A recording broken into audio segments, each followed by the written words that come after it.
Hello and congratulations on getting access to this video course on how to optimize your videos before making your YouTube videos live. So this is video number 1, which is the introduction to YouTube search engine optimization. So I want to first start out by saying the goal is to focus on doing the right amount of keyword research and video file automation before actually uploading any of it to YouTube. So essentially this is all about what most people forget about doing before making their YouTube video live. Because if you think about it, most people think about, okay, what do I do after I upload this video? They don't really think about what they have to do before making it live. So this is not about what you can do afterwards, as that is a totally different focus, but rather before. So besides simple optimization, you really need to know that YouTube ranks the videos that people watch the longest. Meaning, let's say for example that we have a 10-minute video. YouTube looks at that video. They look, yes, at the likes, dislikes, and comments, but they also look at, okay, do people actually watch most of this video?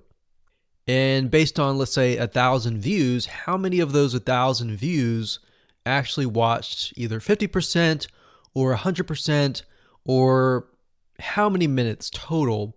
1,000 times how many minutes was watched. So they really look at how long people watch the videos as a whole. Meaning the more viewers and the longer that they watch, that will get you ranked up further and further up. So instead of focusing on, spammy tactics, tons of backlinks, and all of that, our goal here is to really focus on the user experience. So what I want to do now is give you a quick overview of what's inside this video course. This is, of course, video number 1. Video number 2 is going to be about competitive research, or in other words, researching your competitors to kind of get a better idea of why YouTube is ranking those videos. Video number 3, we'll talk about highly searched keyword terms and how you can find those for your product or service or whatever you're trying to promote. Video number 4, we'll talk about your title and your description. Video number 5, we'll talk about video file optimization. So we're going to optimize the actual file because each file has essentially information in it. And of course, video number 6, we'll talk about why your thumbnail is important and how to make it professional and good looking. And video number 7, we'll talk about video length and why that matters. We talked briefly about it just now, but I'm going to dive in deeper in that video. And of course, last but not least, I'm going to give you a secret tip on how to outrank your competitors in video number 8. So before we get started, I want to talk about what you need to have in hand. You're definitely going to need your product or service and an idea of the niche that you're targeting. You also need to have a video that is ready to be uploaded. And with that said, let's move on to video number 2. Hello and welcome back. This is video number 2. So let's talk about competitive research. You see, the best way to understand how you can rank better is to know what is already ranking in your niche or your market. So what we want to do here is we want to analyze the videos that are on the top. And I want you to specifically look at what titles, what descriptions are they using, and what thumbnails are they using that are eye-catching. And what is the user experience like when you click through those videos? So let's go ahead and do some competitive research. So for the sake of making sure that we find YouTube videos that actually relate to promoting a product, what I want to do now is just to pick a product out of the blue and let's take a look at YouTube. So one product that I've been using for a while now, which has been really, really awesome, is called the Instant Pot. It's basically a pressure cooker that cooks food at a really fast rate. So what we're going to do is we're going to hop on over to youtube.com and we're going to type in Instant Pot and see what we get. So I'm not going to click enter just yet because I'm interested in getting an idea of what kind of potential keywords that we could rank on, or what potential videos that we can create. And we'll talk more about this in the next video. But for now, let's just do some basic keyword brainstorming and then, of course, do some competitive research. So Instant Pot, we got Instant Pot recipes, we got Instant Pot ribs, Instant Pot roast. So let's just click here and see what we get. Now we can see how to use Instant Pot has 316,000 views right here. Instant Pot chicken, top 6 easiest things to cook in your Instant Pot. Perfect for beginners. All right. So let's just take a look at the top 3. So let's go ahead and open those up. And let's analyze them. So the first one is this one here. And let's pause the video. We'll skip the ad. All right.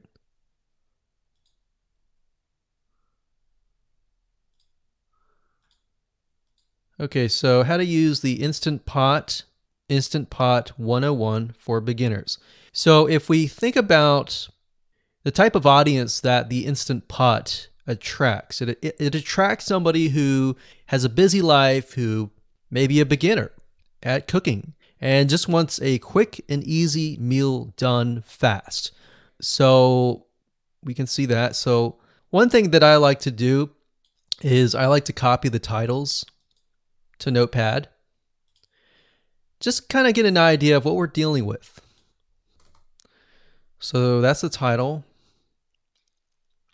Looks like she's promoting an Amazon affiliate link. We can see that here, Amazon.to. We've got Instant Pot hacks, Instant Pot yogurt, and all that. So what she's doing, it's very funny, but she may not realize she's doing this, but what she's using is a method called siloing. And she's basically telling YouTube, hey, not only do I have this video on Instant Pot, I've got Instant Pot hacks, yogurt, recipes, and other recipes. So let's just copy that in here. So that's video number 1. So we're going to rank it from video 1, video 2, and video 3. Let's scroll down a bit. We've got 373 comments. I will say when it comes to YouTube, they're looking for engagement. So comments is good, likes are good, even dislikes are good as well. Even though dislikes are bad from a human standpoint, it tells YouTube that there is engagement, all right? So sometimes we're going to be able to view, we can't do it here, but sometimes you'll actually be able to view more data. But for now, you can't hear. Now, we can actually dig deeper if we want to. So let's just take a look at Natural Brittany's YouTube channel. Because when you're doing competitive research on YouTube, it's not just that particular video. It's actually the whole YouTube channel as a whole, the authority that that channel holds. So she has 116,000 subscribers. Click on the videos. She has a good amount of videos that talk about anything, looks like from cooking, from budgeting, from grocery, a lot of very similar videos. So let's scroll down. And now let's go ahead and take a look at the second highest ranking video. So if we go back over to here, and this is the Instant Pot chicken, cook with me, meal planning, meal prepping, Sunday setup. So let's go here, take a look.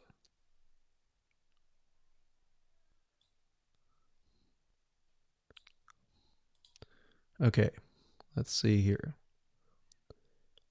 So it's a 20-minute video, all right?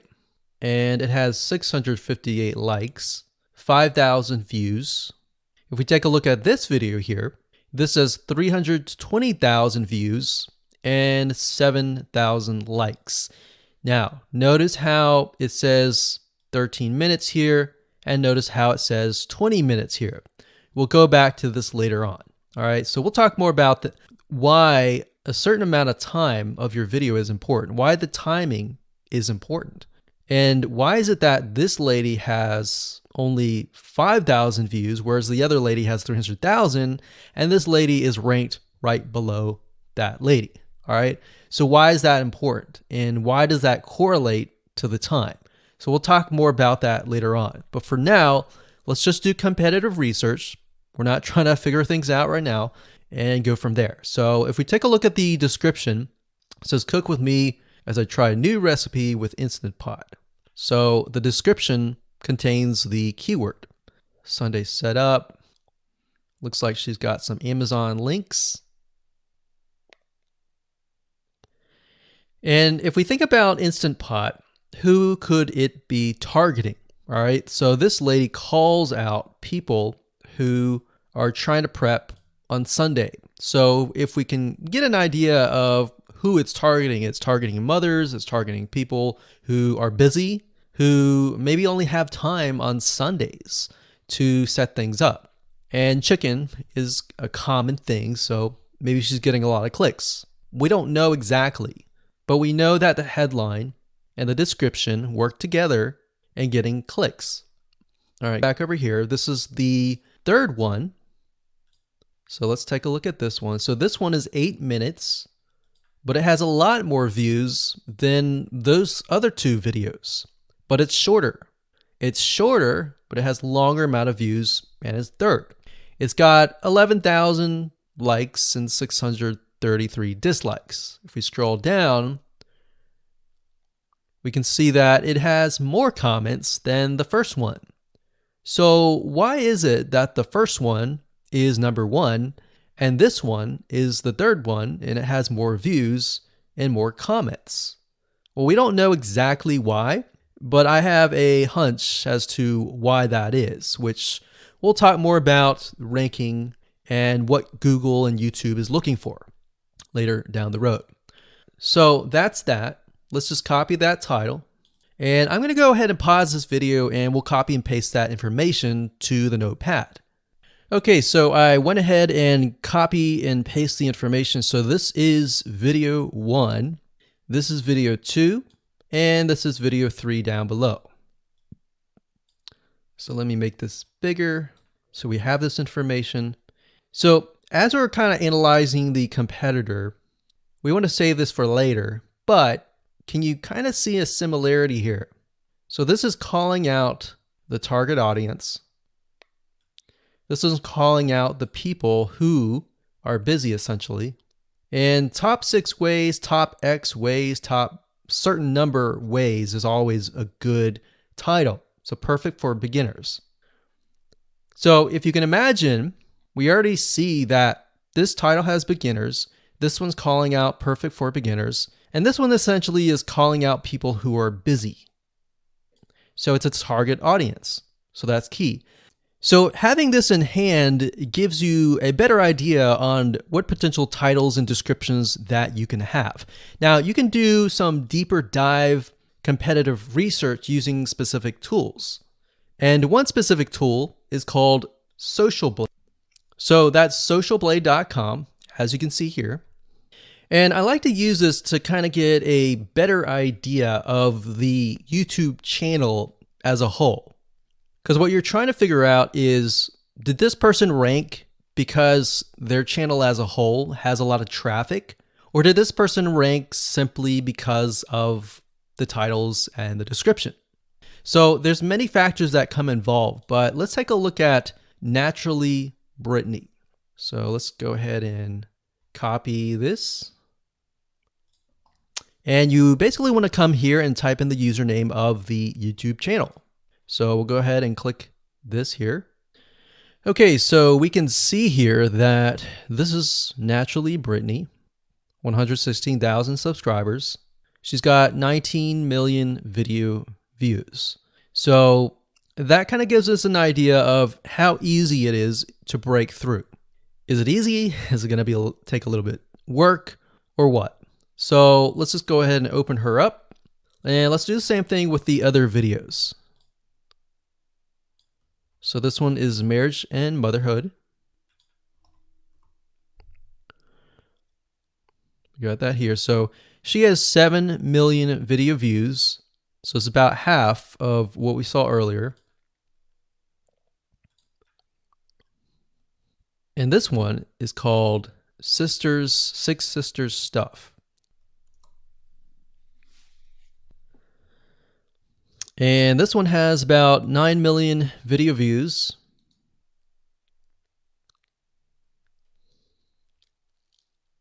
So right off the bat, we can see that if we were to rank on the keyword Instant Pot, it's going to take a lot to break through. But the way we can break through is by using essentially subcategories of that keyword. So Instant Pot recipes or Instant Pot chicken recipe, stuff like that. So we can see that each one of these has about 100 to 200,000 subscribers.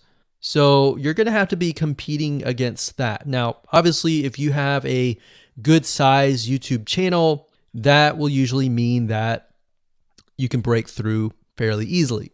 But if you're just starting out, then breaking through on that keyword is going to be a little bit more difficult. So the next question is, what keywords should you use? And we'll discuss that in the next video.